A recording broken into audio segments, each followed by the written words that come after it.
The second part of Season 4 of Emily in Paris has just been released on Netflix, and it's safe to say that this season most probably contained the most life-changing events for the character we've witnessed since the show began, with these 5 episodes pretty much focusing on new beginnings for both Emily and Gabrielle following their breakup, and Kim also embarking into motherhood in a completely different way from what we could have expected.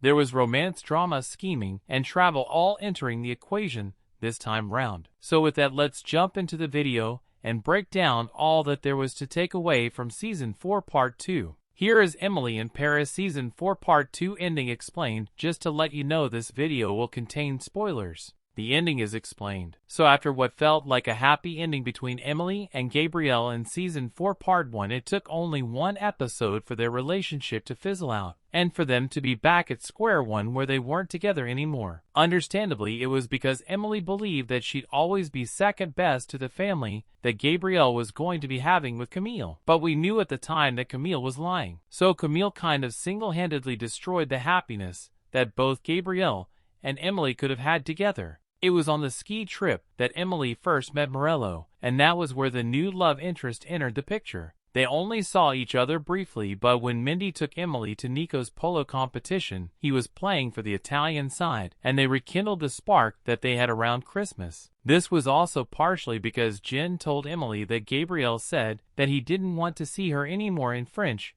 which just simply wasn't the case at all, showing that she was stirring the pot slightly. She admired Emily and all that she'd achieved, but it felt like she pretty much wanted to become her, and that meant keeping Gabrielle to herself. Communication was Gabrielle's biggest issue with Emily because he felt as though she didn't make the effort to speak in his language, something which eventually went on to have great importance at the end of the final episode. By the end of the season, we saw that Emily went to visit Morello in Rome, and they had a strong connection. This was the new beginning that Emily was looking for, spending time with somebody that she cared about, taking vacation days, and embracing a new culture and different people, something that she hadn't done for a long while. However, with Mac Hello being responsible for a luxury fashion brand and them planning on selling to JMA, Sylvie wanted to get the one-up on them and work with them, something which jeopardized Emily and Marcello's time together because he thought that Emily was treating him like a prospective client and that she didn't actually want to be there with him for the feelings that she had. His company was all about family and investing back into the village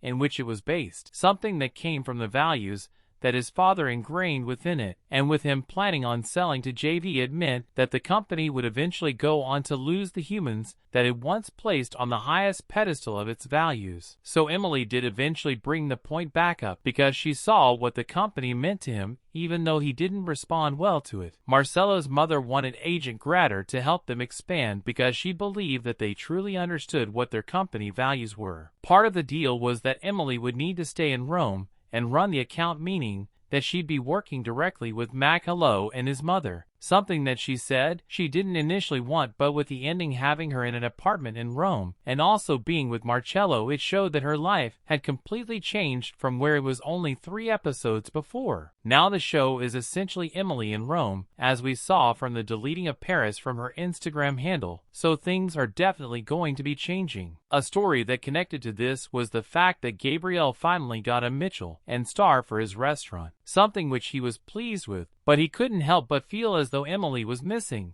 and that she should have been there sharing the celebrations with him. After he left her a voicemail, she left him a voicemail back, and she said how proud she was of him, all in French, showing that she was now making an effort, and that she had sat on what he said to her. Gabrielle realized that maybe he was being a bit too stubborn with not letting her back into his life and wanting a change. So the final thing that we saw of him was him knocking on Mindy's door and looking to find out exactly where Emily was staying in Rome so that he could head there with the intention of winning her back, something which will probably be at the heart of Season 5 of the show. The core theme that was tackled in this season was business versus pleasure and love, and how there can actually be a balance between the both of them. Both Gabrielle and Emily have always neglected their love for one another in order to thrive in their careers, and that was also something that we saw Sylvia address in this season too. However, both Emily and Marcello represent the harmonious coming together of the two, and that it can work when you mix both of them. Whilst Emily and Marcelo were a good match, I still feel like Emily and Gabriel are the end game, and that they will eventually end up together for good. With regards to Mindy, we saw that her story was also embarking on a new direction. Something which stuck with the theme. Nick was almost embarrassed of Mindy for what she was doing, such as the Eurovision Song Contest, and also headlining at Crazy Horse. He felt as though it was tarnishing his name, and the prospect of him becoming CEO at JBMA. This led her to break up with him, and whilst she was in Rome, she performed a song on the street, and with somebody filming it went viral. This meant that she had multiple opportunities knocking at her door, and with Nico ruining her chances at Eurovision, she decided to head to Shanghai to perform in a TV singing competition. I was quite gutted because I thought that she and Benoit may have ended up together this season because they are a good match, but I guess right now it's just not meant to be for them. My review of the season. I thought the second part of season 4 was pretty good. I think I definitely preferred it to part 1 as it actually felt like more happened. However, with that being said, it did also feel a little bit rushed due to only having 5 episodes again. For example, we got barely any time with Luke, Camille, Gabriel, and Julian, characters that often make the show. I was also confused because I don't remember Luke breaking up with his girlfriend in part 1, but she was nowhere to be seen in this one. Whilst Morello and Emily were interesting to follow, I didn't really buy into their chemistry that much. Nor do I feel like their relationship was that well written. Mac Hello was a bit like a yo-yo in not believing Emily and then changing his mind and then going back to her. So I wasn't really a huge fan of that, honestly. I don't know how much longer Emily and Gabriel can have this whole thing about liking each other, trying to be together, it not working, and then getting back together, with Gabriel going to Rome to go after her and ultimately win her back. Surely this will be it, right? That's a huge gesture for him to do, and I feel like if it doesn't work after that, then they should just let each other go. I was a bit disappointed with Mindy AR in this part of the season. I was hoping that we'd see her actually performing as part of the Eurovision Song Contest, but I suppose it kind of makes sense as to why she didn't,